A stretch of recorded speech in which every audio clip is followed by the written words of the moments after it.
remember my doctor telling me, you need to make a choice. So you're in bed for the next few months. And I remember thinking, impossible. And she said, then you've just made your choice. Be ready to say goodbye. She was raised in parallel with the rise of a nation, her story intricately woven into the UAE's remarkable journey of transformation. It bothered me a lot. And actually it was Sheikh Mohammed who said to me, Reem, it's very good if people underestimate you. Use it to your advantage. And against all odds, she led the vision, diplomacy and execution behind Expo 2020, a monumental global event that united 192 nations and redefined what was possible in the face of adversity. He said, yeah, we're thinking of posting you in DC. And I'm like, I have to call my mother. She wanted scale. And people would say, how are you hosting a global event in the middle of a pandemic? We said, come, we'll show you. Come. And we should say that you were 9 months pregnant standing there giving that final presentation. Yes.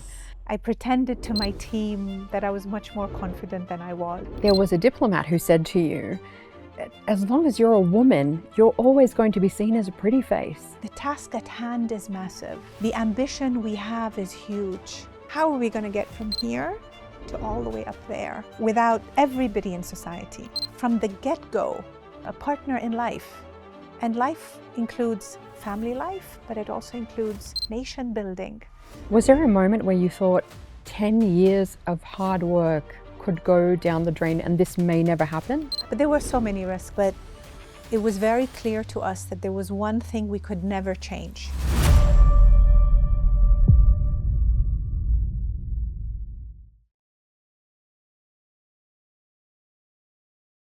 She was raised in parallel with the rise of a nation, her story intricately woven into the UAE's remarkable journey of transformation.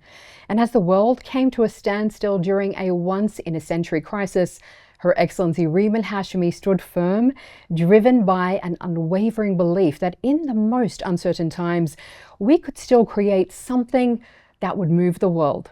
And against all odds, she led the vision, diplomacy and execution behind Expo 2020, a monumental global event that united 192 nations and redefined what was possible in the face of adversity. And now, in her deeply personal memoir, When Ground Shifts, Her Excellency reflects not only on the scale of what was built, but on the greater intention and origins of the vision that has cemented the UAE's place on the global stage in just over half a century. Your Excellency, Reem Al Hashimy, such an honor to be with you here. It's lovely to be with you too, Sally. Thank you for having me. It is amazing to be sitting here with you right across from Al Wasl Dome. And as you look at it now, it is just incredible to reflect and think about what happened here. And I love that, your book, When Ground Shifts, which I have read cover to cover. It's an amazing, amazing book. Reading that now from that perspective of post-Expo is absolutely remarkable. In this astonishing journey, I think it's important that we take it back. We go right back to the beginning. And for those of us who have lived here in Dubai for years and are lucky enough to call it home, when I was reading your book, I realized it's so difficult for us to imagine what Dubai, what the UAE was like just a few short decades ago. So I'd love for you to take us back to the Dubai that you grew up in and how it shaped who you are today. Well, it's a very different kind of Dubai from a physical standpoint, but I think the spirit of Dubai is sort of stayed on decades and even centuries before that. Physically, it was much smaller scale, not as many people. The spirit of trade, of wanting to know the other, of meeting new friends, of welcoming people from around the world was still very much there. But people didn't know enough about Dubai. They didn't know enough about the UAE. We were all, as Arabs or Bedouins or even Arabs from the Gulf, bulked into one bucket. In the 70s, as the nation was formed and as the vision of the leadership of the country highlighted the importance of bringing development, bringing prosperity to the land and to the people of this land, the real growth, quote, real growth began. And that's where you see a lot of the harder infrastructure put in place, the Sheikh Zayed roads, the landmarks that we now know so well, Burj Al Arab first, the Burj Khalifa later, etc., etc. But throughout it all, I think there was a real conviction that the softer infrastructure, the talent, the knowledge economy, the recruitment of those who believe that their dream can come true here if they bring innovation and they bring value and they bring meaning, that is kind of intrinsic to Dubai. And our logo, I think important to note, and I make reference to it as well in the book, is from an artifact that was found not too far from here that dates 3,000 or 4,000 years old. That is a little gold pin, which signals as well that way back then Dubai was a center for trade and a center for commerce. So the physicality of the city changes, but I think the spirit is strong and indomitable and continues. And when I look at what this place looked like 15 years ago, not even 15, 10 years ago, we actually had a groundbreaking.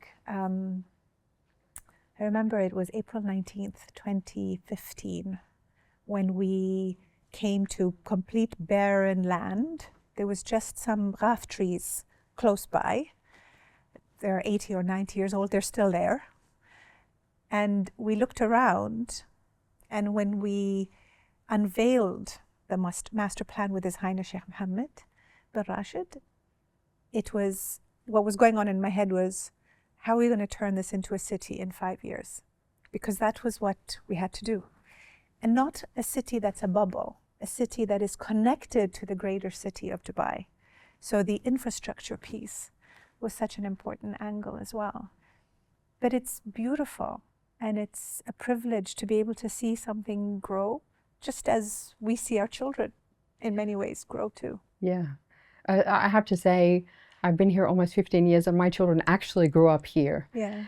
And for those of us who see the city today, it is the most, I would say, in my opinion, the most dynamic, the most creative, the most innovative global city in the world. It's not a place that thinks just of itself. It always thinks of itself in the context of the globe, of the world. Yes. And I feel like this is so reflected right here in what you have in Expo. Yes. The whole theme of the Expo was connecting minds, creating the future, was bringing the world together and bringing them here at a time we later discovered was COVID. Yeah. But bringing them with this sense of solidarity for the human cause, for public goods on issues like health and mobility and sustainability, and really aligning ourselves also with the UN SDGs. How do we have a place that is better for our communities and our families, and what will our children end up inheriting, and what role could we play in that journey as well? So there was a lot that was layered into why we did the Expo in the way that we did. But I think intrinsic to all of it was bringing everyone together so that we could also learn from each other, the big, the small, the north, the south, the south, the south, and highlight that there is no monopoly on wisdom. And there is no monopoly on one way of doing it. So let the countries and the people of those countries explore, and they have 182 days to discover. And as visitors who came through, as students who came through, as university graduates who came through, they also have an opportunity to see just the sheer diversity and the richness of culture, of prospects and opportunities. And all in all, we show to the world also who we are and why we did what we did in the way that we did it. I think one of the things that people don't know about or don't think enough about is that defining pain point that happened early last century because when we think about it, Dubai was a fishing village. Yeah. The UAE was built on the pearl diving Yes. Industry for centuries. And then all of a sudden in the 1920s, because of Japan, because of cultured pearls, the economy was shattered. The country was in famine for years. And this is something, when you think about that, the leadership of this country really took that to heart and redefined the country around the idea that you cannot rely on one thing, that you always need to be thinking ahead, staying ahead and diversifying the country, the economy, so that the people can thrive. And they've done that. I feel like that is behind every decision that it has made since. Yeah, and look at how we've dealt with oil, for example. Right? That one resource represents less than 27% of the UAE's GDP, less than 5% of Dubai's GDP, because we don't want to rely on one resource. And that's why we also really went into renewable energy in as intense a way as we have, whether it's through Masdar or it's through the MBR solar park. There's a real committed decision to diversify. And so by doing so, we learn the mistakes of the past and we prepare ourselves for what the future may bring. Now, I have to explore your personal background, because your name is synonymous with quiet, powerful transformation. But before the global stages and the national roles, who was little Reem? Who was Reem as a young woman, and what were the dreams that she had before all of this? Yeah, so I always wanted to be a teacher. I loved the education space. I used to be a gymnast. I enjoyed physical activity quite a bit. And I was very family oriented, very committed to my parents, very committed to my siblings and my larger family, a small circle of friends that I've held on to throughout the years. Always wanted to be of service. My father's in the military, so the idea of military service or service in general was always very appealing to me.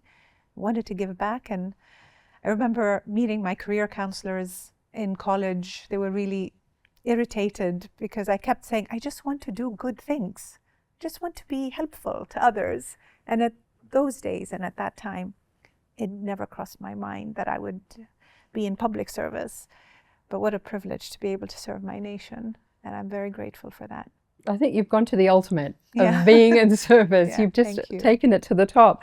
But, you mentioned your father there, as well as your mother. Yes. They were really defining figures for you. Yes. Would you say that they are the people who made you who you are today? To a very large degree, yes. They defined my early childhood and teenage years and my early 20s in very stark ways. And I've been very influenced by the ruler of Dubai and the Prime Minister of the UAE, His Highness Shah Mohammed bin Rashid, for sure. I want to ask about your mother, your dear mother, who passed away 20 years ago now. Yes. She was pivotal. You talk about her helping you to find your purpose. Tell us about who she was and how she helped you to find your purpose. So my mom was, Allah yarhamha, Allah yarhamha. she was a very no-nonsense person and a very, very high bar. So not as soft as she was also quite fierce. And she always wanted the very, very best. A lot of the very, very best for us. A lot of what I see right now, later on in my life, I kind of link back, especially as a mother, because I became a mother after I lost my mother. And I see this determination of wanting my kids to become the very best they can be. Not necessarily the very best there is out there. My mom was not a slacker. So we have a thing now, and even in my own family, of we're not lazy people. We don't just slack around. You either do it well or you don't do it at all. All of the stuff that brings her back to me in a way, And she was the one who didn't want me to become a teacher. And she said, no, what do you mean teacher? What, math? No, you're not teaching math. No, you have to aim higher, right? Now, being a teacher is a very noble profession. And I owe everything to the teachers that taught me, but also to the teachers that are teaching my children. But my mom had higher hopes. I don't know if she felt it or she wanted scale. My mom wanted and believed that I would be able to impact more people as opposed to just a classroom. We'll never really know what she thinks about all of this, but she was very much in my mind. She is always in my mind all the time. She's very present in my life, despite her absence. What is the most powerful thing that she's taught you? To persevere. My mom would never feel sorry for herself. To lament a situation that you get dealt a really hard card, and my mom would just kind of scoff at it and she say, had cancer. She had was such a fighter. Yeah, she would not accept bad news. Like, they would go on and tell her, you have 3 months to live, and then she's like, where are we having lunch today? I'm like, Mama, we need to reconsider our treatment and then she would refuse. She was very strong, Sally. Incredible. She's the strongest person I've ever known. Incredible. Yeah. I feel like that strength has definitely been passed on to you. I don't always feel strong. I know I project strength, but I don't always feel strong. I'm definitely not as strong as her, for sure. But my kids, every now and then, they tell me, that was so strong of you. And it reminds me of my mother. So I do carry her. My father, I think when I left at 16 to go to college, for an Emirati man to allow, at that time, a 16-year-old girl to live in the dorms, he was pretty strong as well. You went to the US. You studied in the US. Yes, yes. It's an incredible time to think about that. This was late 90s, early 2000s now. You're going to the US as an Emirati Arab Muslim woman. Yes. What were people's impressions of you, and how did that shape what you thought about the world and diplomacy? Yeah, so they didn't really know much about where I was from. It speaks a lot about them, but it also speaks about where the UAE was in the general sort of journey of world attention. I remember referring to the Kuwait War for kids, freshmen, in the dorm or even in classes, to orient me and where I'm from, because they simply didn't know. I think my early years were a lot about, I understood very strongly that I was far more connected to my family than your average college student. Yeah. Whereas they saw it as a departure from their family into a brave new world, I was trying to cling on to my family. And those were the days we didn't have Zoom. Yeah. I mean, my entire monthly stipend would be on phone calls to my mom, my sister, my father, my brother. Like, we're such a tight-knit family. Yeah. So I think family probably hit me the hardest, the role of family in someone's life. And I was still so young. Allah hamani, alhamdulillah, yani it was not easy to be there and to go through that. But there was also a different time, the 90s, very different from now. So I dealt with far less challenges than average freshmen would probably deal with now, but also a lot more obscurity than what is dealt with now as well. It all kind of progressed very quickly. You came back thinking you were going to be a teacher, and then you get a call from His Highness, Sheikh Mohammed bin Rashid, saying, we want you to go to Washington and negotiate a trade deal. Yes. What were your thoughts at that point, and what did that do? Did you imagine that you would be in this position today? No. And I think that's part of, part of why things worked out so well, and I'll tell you why. So I was working at the executive office in Emirates Towers, and we used to have regular presentations to their highnesses, both Sheikh Mohammed as well as Sheikh Hamdan, Sheikh Maktoum. And I was told that I needed to present the Oman trade agreement and the Bahrain trade agreement. And I was really like a nerd, like a geek, like with my PowerPoint presentation, getting ready to show how trade figures change and what were the different chapters and where the concessions were, etc.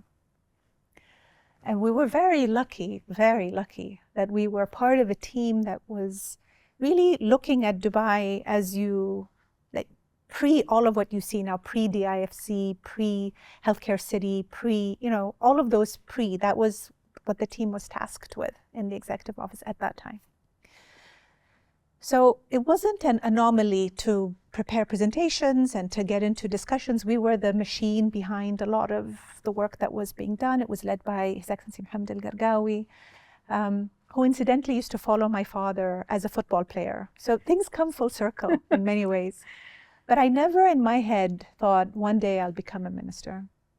One day I'll be in our embassy in Washington, and one day I'll become a diplomat. I didn't think like that. I just needed to do the work, and I wanted to do well, and I wanted my mom to be healthy, and we had checkups in 3 months or 4 months or whatever it was. So I was very fixated on, like I said, on family, on her, on overall health, and on delivering well. It was important for me to deliver my work well.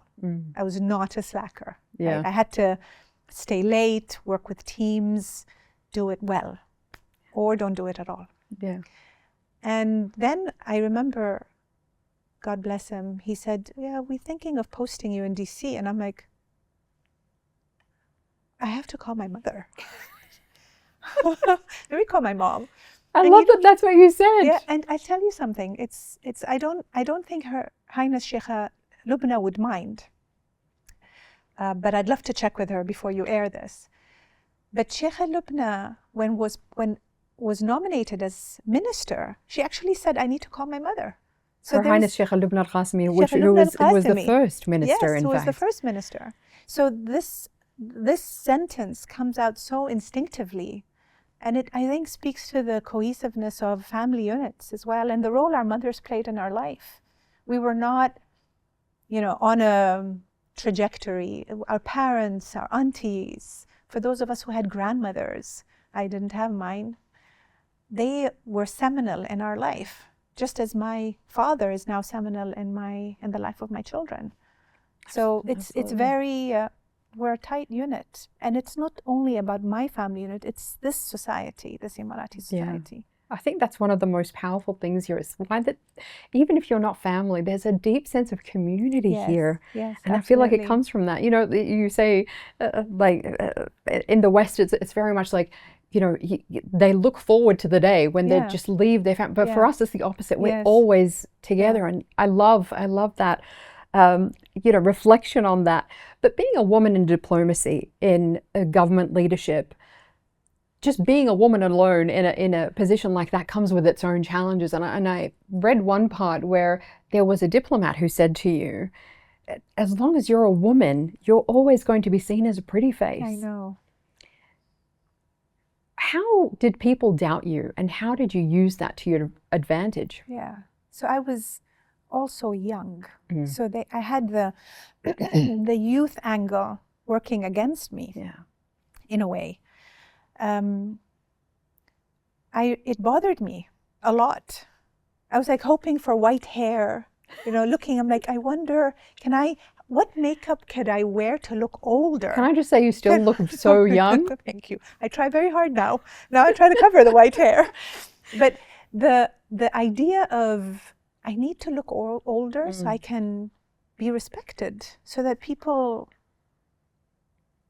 take this seriously, take what I'm saying seriously. And actually to Sheikh Mohammed, who said to me, Reem, it's very good if people underestimate you, use it to your advantage. So he's defined my view of the world in how and again, the privilege of having been part of his team and being able to see how he reacts to guests that come from all around the world and how he navigates complex conversations. I mean, that in and of itself is just such an incredible learning and honor.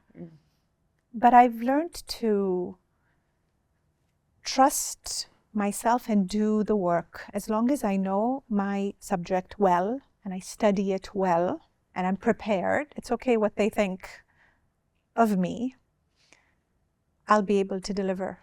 And that's why I focus a lot with my team, and certainly when we had Expo.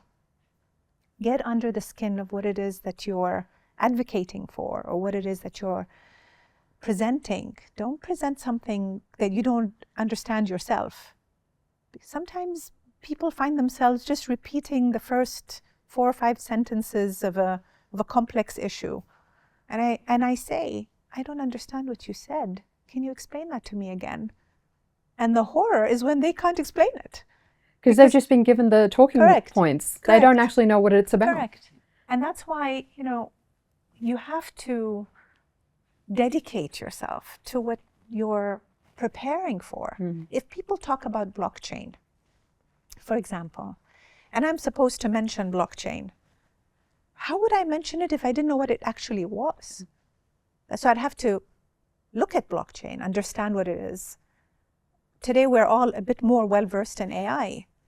But when His Highness appointed Umar al-Ulama as Minister for AI, we didn't know what artificial intelligence was. We didn't understand what al-bu'd, what how far AI could become, right?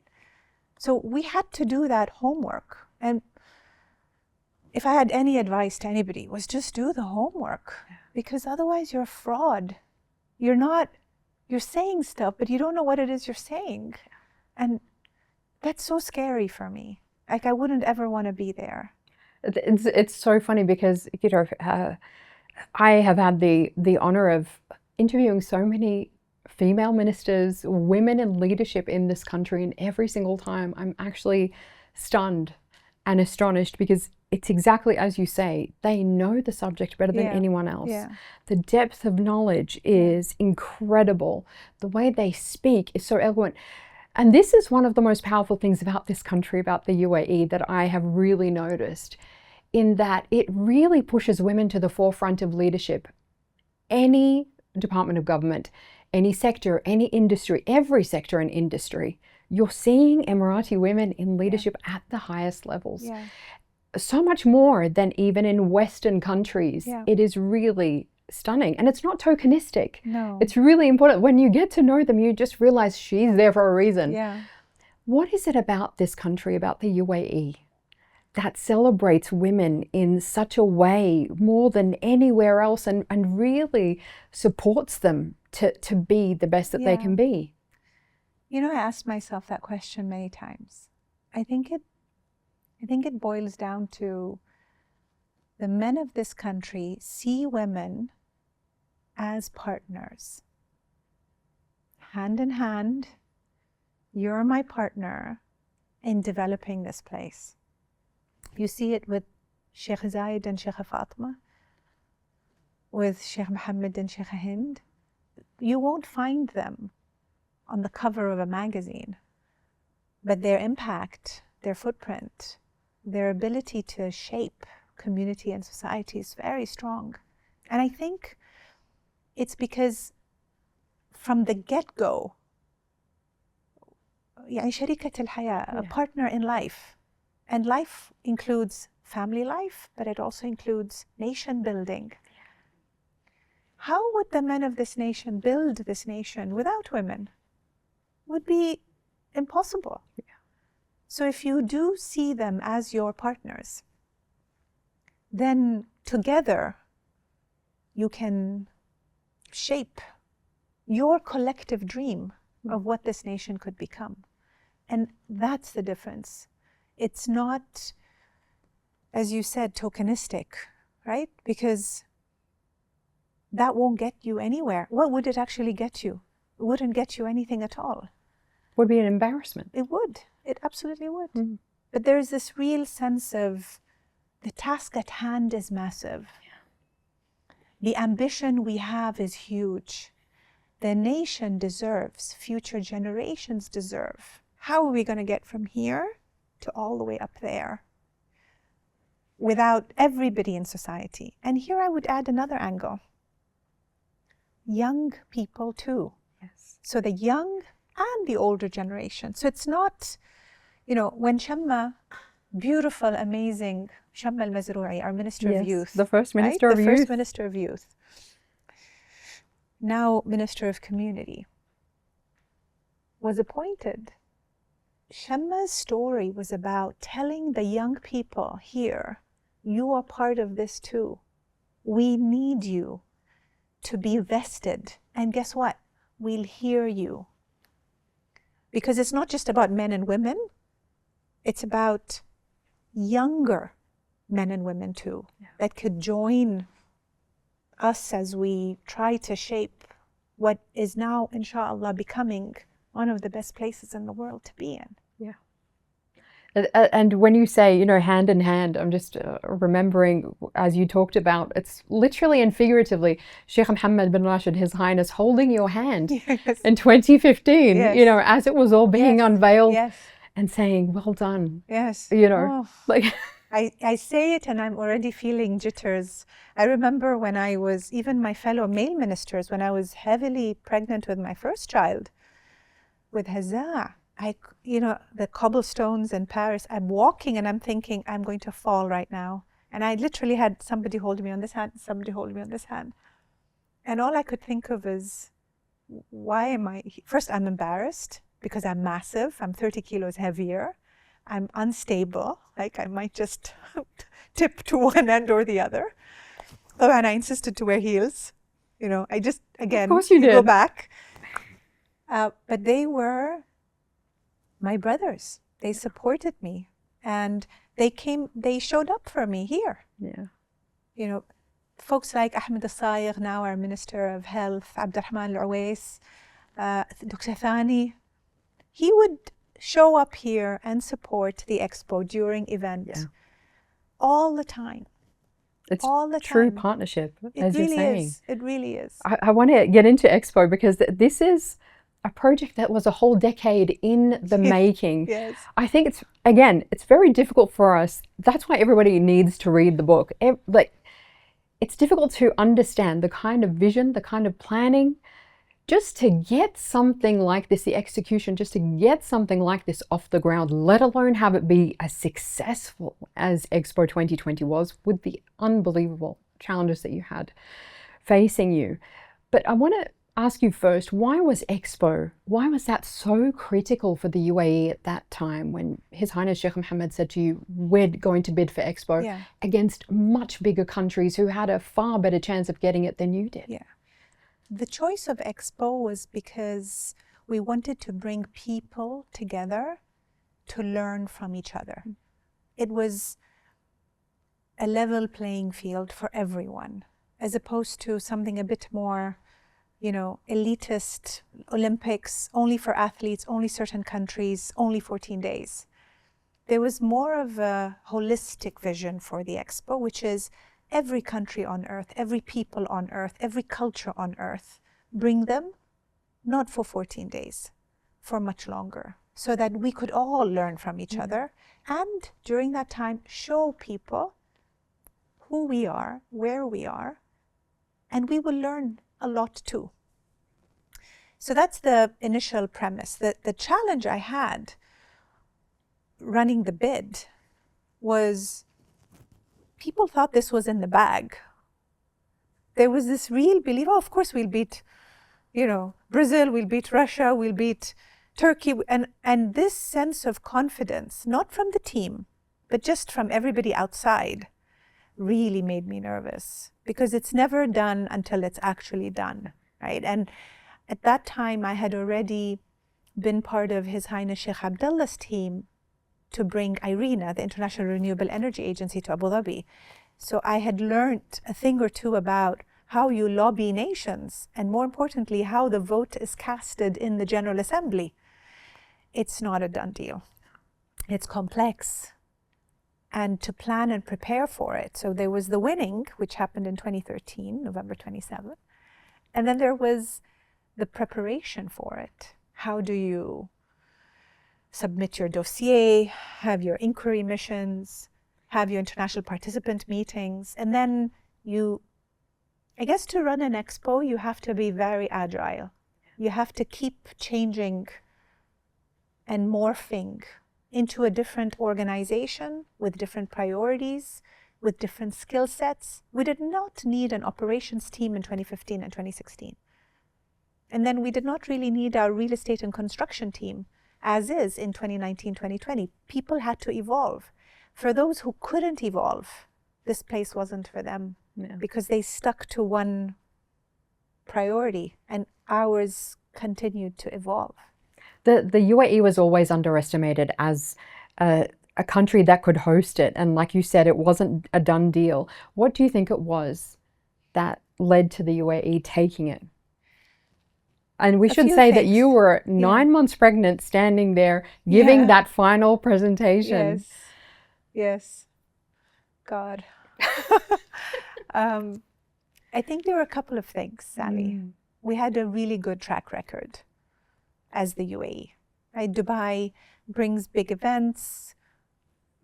We know how to handle complex things. Sheikh Ahmed's leadership was so important because he was the steady hand with a committee that included stakeholders that were constant. Right? You had Hilal al-Marri, Khalifa Zafin, Allah yarhama, Khamis bin Mizena, the former police chief. You had the pillars of Dubai, all of the stakeholders you would need in the committee from the beginning. So they were not, one day I appoint this guy, next day I appoint somebody else. So even with countries, they saw a steady set of hands. And I think that's really important. And maybe the final thing was we had a good reputation. Countries liked what we did to ourselves and with ourselves, that they wanted to see, how did you guys build these cities in the UAE? Let's go and see, how did Dubai become Dubai? And maybe we could replicate that in sub-Saharan Africa, in the Caribbean, in Central America. And there were actually many countries who said, we want to be the X of this region, right? So I think that combination was probably the selling point. And the whole team, like Team UAE, local, federal, all the different Emirates, Ajman, Ras Al Khaimah, everybody came behind this project. It was not a one-off floating thing, right? Everybody rallied. And that made a difference. It was the most inclusive expo ever put on. 192 nations came together. There was such incredible work to do that, and every nation had its own pavilion, which hadn't happened before either. What was the biggest risk that you had to take to make sure that that vision became a reality? I took so many risks, Sally. So many risks. I pretended to my team that I was much more confident than I was. I would say, don't worry, this will work out. And in my head, I'm thinking, how are we going to make this happen? There were a lot of risks. Maybe one of the biggest ones was after we submitted our master plan, we decided to shrink our master plan. And we lost time. But there was something, and I was also pregnant during that time. There was something wrong for me about needing to walk that much to go from place to place. And now, when you look at the site, you're thinking, I wish I shrunk it a little bit even more. But I can't imagine if it was even bigger. It would have been more difficult to manage our operational costs, which would have been harder. Not just costs, but also operational efficiencies would have been more difficult. But there were so many risks. I mean, I can't highlight the most, but it was very clear to us that there was one thing we could never change: opening day. Of course, until COVID came. And then when COVID came, we had to go back for another vote because it is not the BIE that decides that the dates can change. It needs to be done by General Assembly vote. And so imagine getting in touch with all countries, again, when budgets are being slashed, and ask them to please vote for a year delay when they didn't even know what was happening in their own countries, right? So I remember several of them would say, Reem, how could you ask us to vote? The last thing on our mind right now is an Expo. And we would continue to say, because of COVID, because of a pandemic, don't you think we all need to come together Was there again? a moment where you thought 10 years of hard work could go down the drain and this may never happen? I was more worried about what COVID would do to the world, to all of us. It was, at that point, less about Expo, more about, will my father be okay? He's much older. Will my children, we didn't know what COVID would do to children. This is before the vaccine, before we even understood what it would mean, when we were still in lockdown. So, alhamdulillah, having the privilege of a nation such as ours, with a leadership like ours that was malleable and fast and agile, we got vaccines, we just made it work. And people would say, how are you hosting a global event in the middle of a pandemic? We said, come, we'll show you. Come. We'll come. Simple. We'll show you. And eventually, it normalized. Yeah. And it jet fueled the economy back. Yeah.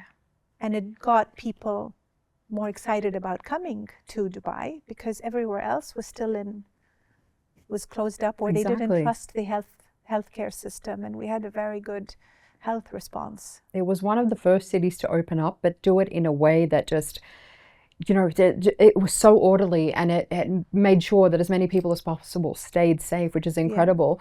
But when you think about Expo, and we're looking at the Wasl Dome now, Wasl meaning connection, which is like so powerful that was Dubai's name, and it just stands for that today. What do you think it taught the world about diplomacy, storytelling, and the shared humanity? That it's possible, that you can have a conversation with someone with a country that is your enemy, quote unquote, that you can agree and align on key priorities, that we are not that different. We have these differences, but we also have these similarities. We care about climate, we care about unemployment, we care about educational opportunities, we care about Earth. There were so many points of convergence. And if we could do it here, against all odds, in the middle of a pandemic, and do it well, then why can't we keep doing it? And I think that there was that golden thread throughout, where the flicker of possibility could be more than a flicker. It could be more tangible if we believed in it more, and if we dedicated ourselves to it further. And Expo 2020 for me, and I've been in foreign affairs for a long time, the full measure of hosting the Expo will continue to magnify and amplify many, many years from now. I see it in university students who want to interview me for their master's thesis, who say to me, I was 11 when we won the bid. And I'm like, oh my God, you were a baby. Such a long time ago. And they tell me what Expo meant to them. And they tell me what it meant to them when they went to the New Zealand pavilion and saw that in the New Zealand pavilion, the river has a legal right, the legal right of a person. And it made them interested in this field of work. Or they went to Mongolia and didn't recognize that there were artifacts this old in Mongolia, and what does it say and what does it mean to the culture of Mongolia? Or the masks that were from the National Gallery of Gabon that we're in the Gabonese pavilion here, or. Yeah. Right? There's something very, and you hear it from others, not necessarily from the Expo team. And I think that those moments where people rethink their view of the world is what an Expo can do. One of the most amazing, and for me, one of the most important aspects of your book, When Ground Shifts, is that you're so candid about motherhood and about pregnancy. You've talked a little bit about that, you know, throughout our conversation, but it's just amazing to see how honest you are about those kind of struggles. And so for you, what have been some of the hardest moments, and why did you feel like you really needed to talk about them in the book? Partly because it's a very real experience for half the population who decide to become pregnant. So by skimming over it or not referring to it, I'm being disingenuous to them. And I wanted to be honest about the challenge. I couldn't gloss over the challenge. Maybe the hardest thing for me was traveling while I was so heavily pregnant, and how difficult it was to get in hard conversations when I am not me, when I'm not all there, and I am struggling with pains and aches. But that's what women do every day. Yeah. And they put up a brave face and are asked, "How are you?" And they say, "I'm very well, thank you. How are you?" Even when they're not very well at all. And I wanted to mention that because I owe them that. So that when they read that, they say, "Yeah, God, I know exactly what she means." Right? But if I was soft about it, I don't know many heavily pregnant women who would understand that. And it wasn't true. For me, my pregnancies were difficult and complex and dangerous. You almost lost your third I almost baby. lost Mohammed. Yeah. It was, and I remember my doctor telling me, "You need to make a choice. So you're in bed for the next few months." And I remember thinking, impossible. And she said, "Then you've just made your choice. Be ready to say goodbye." It was a very harsh discussion, but I needed that slap from her. She's an incredible doctor. Would you do anything differently now? I would be much more careful. I would not take it that far. I would not risk so much. I was very bullish about, I was very determined. And I had this inner belief that I'll figure it out. My body will come through for me. It's not going to let me down. And I ignored the signs. I ignored what my body was actually trying to tell me because I was very purpose-driven, and I didn't think maybe I needed to rest, that maybe I could take some time. I used to work weekends. I was a nightmare. My poor team, I would show up and as I said, they were weekends we would work nonstop. They are heroes, not just for delivering Expo, but for putting up with me. We had one guy in particular, God bless him. I was pregnant, his wife was pregnant, and I think his office manager was pregnant. So, and I remember him later on said, "I never wanted to hear news of all of you just being out of my space more than during that particular time." I love that so much. And I think it's really important, we're told to work like we don't parent and parent like we don't work, for us who are working mothers. So it was so important for me as a working mom of two, that I read that I understood it, that it makes us feel seen. Yes. And hopefully it changes things as well. What is the most important thing that you want to give to your boys? To be the very best they can be. Just as my mother taught me, to not take the easier way, to push themselves, to discover how far they can really go. And if that is as far as they can go, I will be very proud of them. But they have to put that effort. And they definitely can't be slackers, inshallah. You know, when people see you, you're soft-spoken, you have a calm demeanor, but when we read the book, when we understand your story, what you've done takes nerves of steel. And so I feel like you've really redefined leadership in how you are, how you carry yourself. And one of the most important parts of the book is that you're determined to show every facet of yourself. So for you, how is it important for anybody to go forth and to really be themselves and to find that strength? Where do they find that strength? The strength part needs to be coupled with trust. You can find strong people, but they don't have people around them. To be able to deliver something as complex as this, you can't have one person lead the charge alone.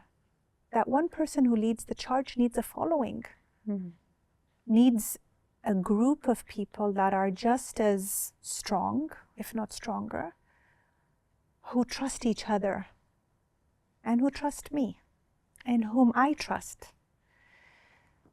And to win people's trust, you have to be real. You have to be honest. And the things I hid from my team, I hid to protect them, because I worried that I felt that was my burden to bear, not theirs. They needed to do all these other things. So I would shield them. In fact, one of them told me, Reem, stop shielding us. Tell us what it is. And I never did. It's part of my personality, because it's not their role to have to carry that too.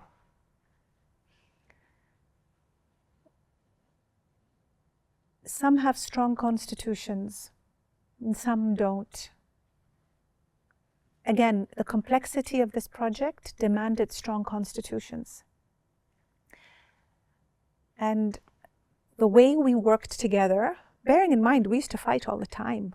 We got on each other's nerves. This was not a kumbaya crowd.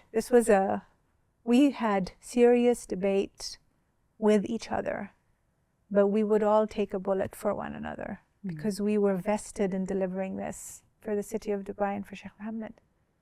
And so in my mind, our strength came from that inner constitution, from each other, and from an embedded sense of trust that we were in good hands as long as we were in each other's hands.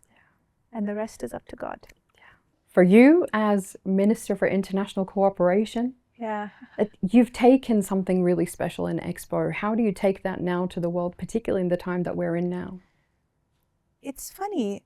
In the beginning, I thought international cooperation and Expo were two very separate things.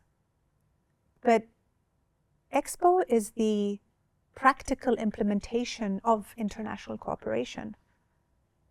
It is the physical manifestation of what it means to cooperate with countries from all around the world. And so the subject matters at Expo, as you would have noted, are not soft subjects. They're tough debates that we held here at the site.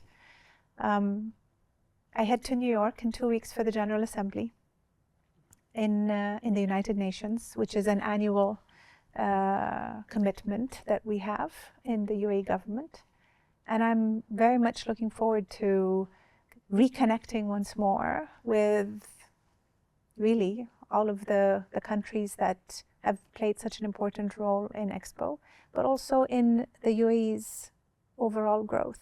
The book, you dedicate it to your children, but also to His Highness Sheikh Mohammed bin Rashid. I'd love for us to end with a really special moment that stands out for you with His Highness. There's so many, Sally. But if I could highlight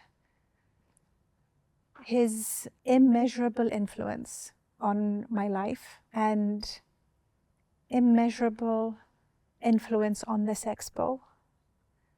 Of course, the city of Dubai. We would have never become who we are if it weren't for him. And Sheikh Mohammed, Allah Hafidhah, he sees what we don't, and he believes what we can't even begin to fathom. And if I have learned anything from him, maybe the most is the daringness to dream boldly and bravely and big. Your Excellency, Reem Al Hashimy, what an absolute incredible honor it is to sit with you here, to hear from you, and to read this book, and to see this incredible journey that is so inspiring on so many levels. And I'm just excited to see where you're going to take it next. Thank you. So thank you. Thank you so very much. Thank you for having me. Thanks, Ali.